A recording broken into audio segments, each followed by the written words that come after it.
everyone, today I'm here to review Life and Death by Stephenie Meyer, Twilight Reimagined. This book came out a few weeks ago now and it took me a lot longer to get through than I expected. Not because it was bad, I actually am in the minority and really enjoyed this book, but simply because it's actually longer than Twilight. It's nearly 400 pages. So as I said, I really enjoyed this book, in fact a lot more than the original Twilight book.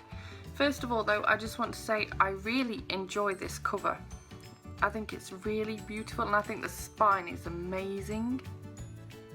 And I think it's going to look absolutely fantastic on my bookcase, to be honest. Now that I'm done reading it, I can try and find a spot for it. But my one downside to this is, now I'm not sure whether it's because I'm used to reading Kindle books or whether it's just because this is such a great big hefty hardcover book. But I found this such an uncomfortable reading experience when it came to actually holding it. I normally buy Kindle books and I was going to get this on Kindle, but here's the no-brainer thing. It was $8.99 on Kindle. Or I could get the hardcover with free postage on Prime for £8. So, hence how I ended up with the hardcover. Anyway, it probably also slowed down my reading experience because I was just like getting wrist ache all the time. I was like, oh no, I can't hold this book. So I definitely took a lot longer over this than I planned to, which is a shame.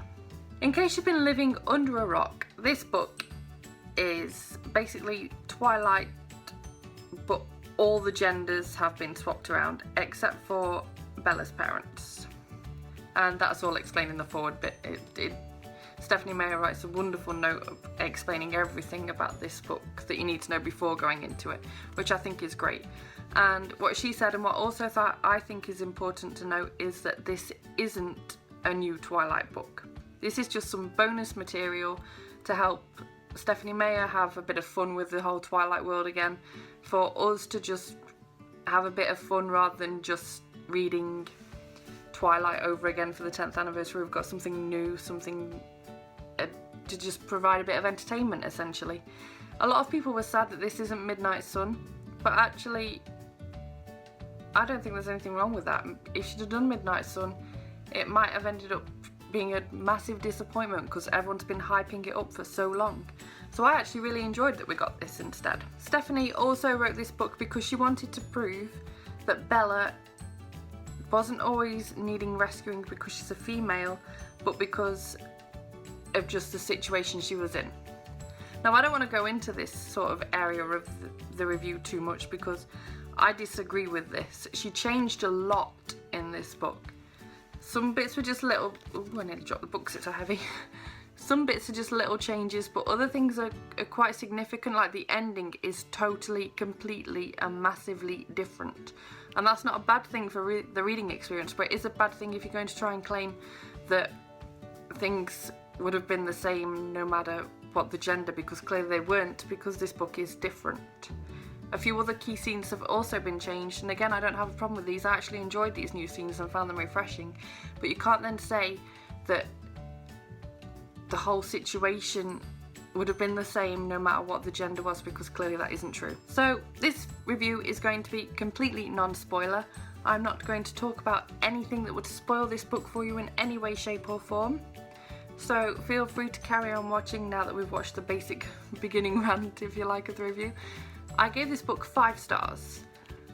That wasn't something I intentionally wanted to do. When I finished reading this book I thought, I enjoyed that a lot more than I thought I was going to. 4 stars, 4 stars. I enjoyed it a lot more than the original Twilight. The problem with that was, I then went on Goodreads and noticed that I'd given Twilight 5 stars. I didn't want to change my rating because clearly I wanted it to be 5 stars at the time, so I had no choice but to bump this one's star rating also up to 5 stars because I enjoyed it more than Twilight. So just keep that in mind. In my opinion, I'd probably have really wanted to give this 4 stars, but my childhood brain gave Twilight 5. I found the first 100 pages or so of this really slow going.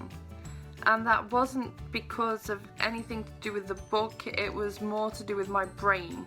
And I've seen a few other reviews about this book and they've all said the same thing. When you start reading this book, if you've already read Twilight, you will be constantly comparing who is who with the ridiculous names, I'll go into more of that later, the ridiculous names and everything else, and before you know it, you're totally confused as to who's who, what's what, and everything else. especially with the little changes here and there in the plots. So the thing that I advise, and the thing that worked for me, is the sooner you can get out of your head to stop comparing with Twilight, the better. If you can go into this book pretending that you've never read Twilight, or maybe you have never read Twilight, you could definitely read this without reading Twilight. Go into this book forgetting about Twilight if you have read it, and just consume this book for what it is, a bit of fun, and just let the story take you in, let the characters draw you in, just experience it as if you're reading it totally afresh for the first time. And I think you will get a lot more out of the book if you do that.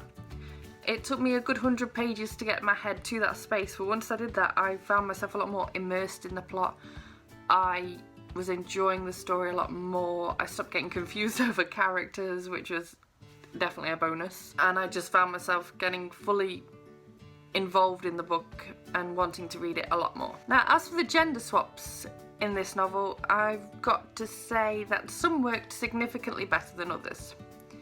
Edith, who is the now female version of Edward, Edith is the vampire, and I found her a really believable character. I thought she was really fleshed out, she was interesting. I enjoyed reading about her, I enjoyed learning more about her. I believed that essentially this character had been designed to be a female. If this had been the original Twilight, if we'd have got a female vampire, I think it would have worked absolutely beautifully. Stephenie Meyer is clearly a lot better at writing about female characters than male characters, in my opinion. Meanwhile, Beau is the male Bella, and I don't have quite as much amazing stuff to say about Beau, I'm afraid. I found Beau a little hard to believe as a genuine character, simply because I don't believe that a 17-year-old boy, after finishing school, would go and do the food shopping, go home, put the food shopping away, and cook dinner for him and his father. I don't believe that a 17-year-old would willingly do that on a regular basis without even being asked to. That just didn't ring true for me. Also, the relationship between Beau and Edith worked a lot better than what it does between Bella and Edward in Twilight. It came across as a lot less creepy relationship, it was a lot more honest. They just seemed to gel a lot better in a more realistic manner than what Edward and Bella ever did. They were really over the top and quite creepy to even think about. Whereas Edith and Beau, it was just a lot more believable.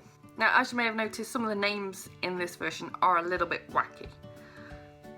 Again, some of those didn't bother me, some of them really, really bothered me. So, I'm not a massive fan of the name Edith, but I'll go with that one. Beau, I had no problem with Beau, Beaufort, perfectly acceptable name. Where I draw the line though is Royal. How did Stephenie Meyer ever think that a really good name to call a male character could be Royal? Now I get that she was trying to sort of stick to R.O. for Rosalie, but at a push you could have used a more normal name of Ronald, just to pluck one out the top of my head. I really don't get why she called him Royal. I don't get it, I don't like it, end off. Meanwhile, Jacob has become Julie. I don't really have a major issue with that one, other than the fact that my mum's name is Julie, so I kept picturing her and that was just a bit weird. I can't say that I really have ever liked the character of Jacob anyway. So in this book it didn't really make a difference to me that he'd now become a she and she was still annoying, and I've just never been bothered by her anyway. A lot of the side characters are a lot more forgettable in this version than in Twilight, and I honestly couldn't tell you a single one of them's name off the top of my head. That's how memorable the names are. Now obviously I'm not going to talk about the ending too much because I don't want to ruin this for anyone, but the one thing I will say about the ending is that I really enjoyed how different it was. And the thing that I found really interesting was that this could easily have been the version of Twilight that we'd all discovered years ago. This could have been the version that Stephenie Meyer ended up originally writing. It could have happened this way. And part of me wishes it did, because I enjoyed this version a lot more, as I said. So, I can't really think of anything else I want to say about this book right now, but if you want to discuss this book, please drop me a comment down below. If you mention anything spoilery, please make sure that you mention spoiler before writing what it is that you want to say, and I'll speak to you in the comments. Thank you very much for watching. Please give this video a thumbs up if you enjoyed it. Please subscribe if you haven't done already, and I will see you soon. Bye bye!